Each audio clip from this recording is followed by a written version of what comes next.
Assalamualaikum warahmatullahi wabarakatuh. Selamat datang kembali di channel Profesor Parno.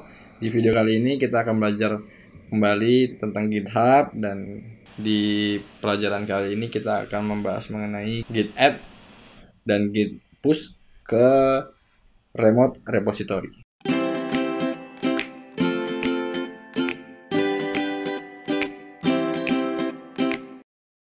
Oke, jadi secara garis umum yang pernah kita lakukan di video sebelumnya adalah kita melakukan git add atau kita mengoper kondisi sekarang ini ke staging, dan di staging ini nanti kita bisa melakukan commit ketika perubahan terhadap directory, pembuatan file, pengubahan file, modifikasi, pengurangan, deletion, insertion, dan lain-lain. Ketika kita sudah make sure sudah oke, kita bisa melakukan yang namanya git commit. Nah, yang kita lakukan itu adalah kita melakukan commit di lokal repository kita saja. Yang akan kita lanjutkan pada video kali ini adalah ketika kita mau menambahkan atau memasukkan repo lokal kita ini ke dalam repo remote kita. Ada beberapa hal yang perlu diperhatikan, bahwa sebelumnya GitHub itu ketika kita melakukan push atau git remote, kita diperlukan autentikasi yaitu username dan password. Tapi semenjak 31 atau 13 Agustus itu sudah tidak bisa menggunakan username password, akan tetapi menggunakan yang namanya token. Kita langsung aja ke hands on. Yang pertama, mungkin kita perlu buat dulu yang namanya repository. Nah, cara membuat repository kita bisa melakukan dengan di home dari halaman kita login dulu ya. Kita buat akun dulu, yang belum punya akun, buat dulu akunnya. Habis itu kita buat repo di halaman home-nya, klik new. Kita misalnya tulis aja sini latihan push misal. Oke, di sini ada pilihan description, kalian bisa isi atau bisa abaikan aja. Nah, di public dan private ini terserah kalian. Karena ini latihan, sebenarnya bebas aja mau private mau public. Akan tetapi private ini berarti repo remote kita ini tidak bisa diakses oleh orang lain. Hanya orang-orang tertentu atau bahkan kita saja yang bisa mengakses. Kalau public berarti kita membuat repository yang bisa dilihat oleh seluruh pengguna GitHub. Ya. Nah, di bawah sini kalian bisa lihat ada readme, ada .gitignore, dan license. Nah, untuk sekarang saya akan biarkan saja, akan tetapi readme file ini pada prinsipnya adalah ya sesuatu yang kalian mau pengguna itu baca terlebih dahulu ketika dia masuk ke repo kalian. Di situ biasanya ada deskripsi dari programnya, ada juga kadang-kadang gimana cara instalasinya, apa versi yang sekarang seperti apa. Misalnya untuk instalasi di Mac seperti apa, instalasi di Windows seperti apa, di Linux seperti apa, itu biasanya ditaruh di readme. Nah, di .gitignore ini adalah sebuah file yang dimana ketika kalian memasukkan sebuah directory atau file di file .gitignore ini, .gitignore ini berarti dia hidden ya di directory kita. Nanti dia akan mengecualikan file-file yang kita taruh di situ. Misalnya kalian mau nge-push satu directory tapi tidak dengan akses token atau tidak dengan API key. Nah, itu kalian bisa buat API key dan atau tokennya itu di suatu file tertentu. Jadi buat variabel atau modelnya di sana, model datanya, dan file itu tidak kita push ke repository remote kita. Kita masukkan dia di file gitignore itu sendiri. Dan selanjutnya ada license, ini juga dirasa belum perlu untuk tutorial kali ini. Kita create aja. Ketika sudah di create, di sini juga ada beberapa quick setup atau misalnya tutorial lah. Apa yang bisa kalian lakukan di remote ini? Yang pertama bisa bikin new repository di command line, git init ya. Ini udah pernah dibahas sebelumnya, git init, git add, commit, branch, remote. Nah, yang remote inilah yang akan kita lakukan. Akan tetapi ada beberapa perubahan karena ketika kita di update terbaru ini kita tidak bisa menggunakan username dan password ya. Kan saya juga sudah coba, tapi harus dilakukan dengan token. Nanti akan sedikit ada perubahan. Kita lihat aja langsung ke command line. Nah, jadi di sini kondisi sebelumnya kita sudah pernah membuat folder git latihan. Dan di sini juga saya juga udah di posisi ini ya, posisi di direktori git latihan. Kalian mau ls terus la.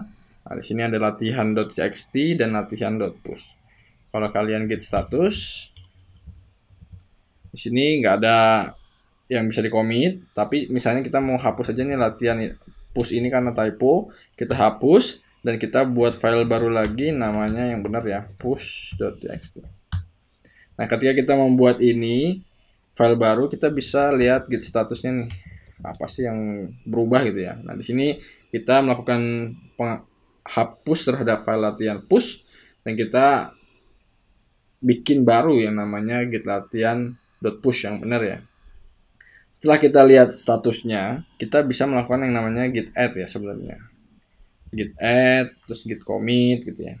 Coba kita git add satu directory ini ke staging, posisi staging, dan kita commit pakai komen menambahkan file latihan push ya.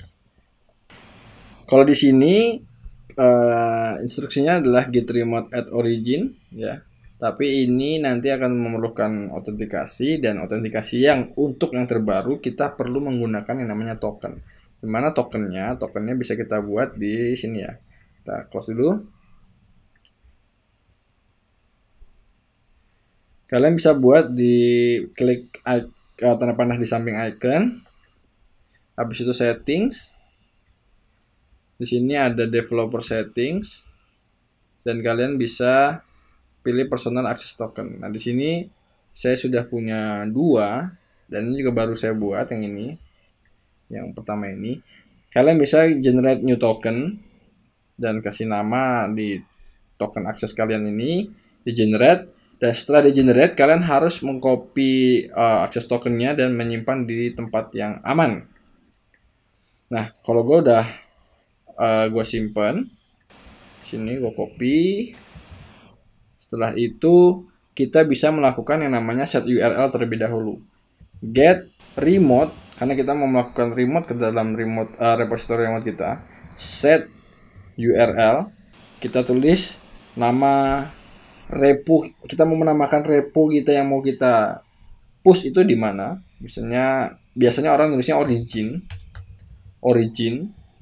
Habis itu kalian ketik URL-nya HTTPS sama seperti yang di sini ya.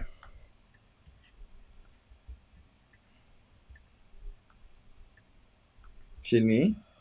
Tapi ada sedikit perubahan, yaitu git HTTPS kita masukkan dulu token kalian ya. Setelah token kalian add github.com / username kalian / repository remote kalian. Di sini namanya adalah latihan git push. Oke. Sudah, kalian enter. Oke, sekarang set URL-nya sudah, dan sekarang kalian bisa melakukan yang namanya push. Karena kalian sudah melakukan set URL-nya dan kalian sekarang tinggal push aja.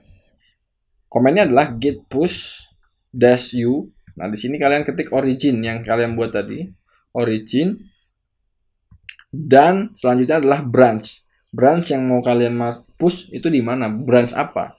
Karena kita belum punya branch yang lain selain master, jadi kita masukin aja ke master. Tapi ketika kalian mau nge-push di branch lain, kalian tinggal sesuaikan aja nama branchnya itu di sini apa. Enter.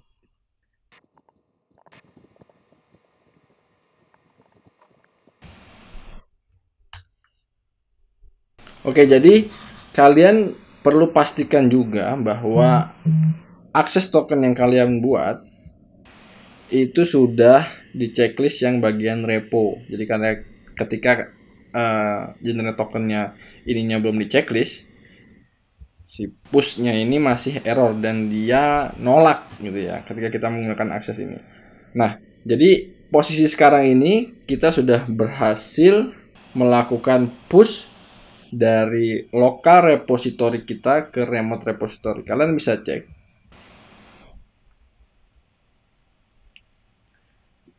Di repo latihan push, di sini sudah masuk 2 file yang tadinya ada di lokal repository kita. Sekarang posisinya sudah di remote repository kita. Ini sebuah teknik baru 2021 kalau nggak salah 13 Agustus, bulan Agustus itu baru diterapkan ketika kita sudah tidak bisa lagi menggunakan username dan password, tapi username dengan access token. Dan access tokennya ini juga kita harus konfigurasi biar kita itu tokennya itu bisa punya akses untuk melakukan modifikasi terhadap repo kita. Ya. Untuk video terkait dengan git push ini saya rasa cukup. Jikalau bermanfaat silahkan klik like dan share ke teman-temannya. Jangan lupa untuk subscribe juga channel Profesor Parno. Klik pula loncengnya. Dan jangan lupa kalau kalian punya request untuk membahas apa di pembahasan selanjutnya, kalian bisa chat di kolom komentar. Dan kalian kalau mau menghubungi Profesor Parno, kalian bisa direct message ke Instagram @mduson ataupun ke @profesorparno. Sekian video kali ini, terima kasih yang sudah nonton dan sampai jumpa di video selanjutnya. Bye-bye.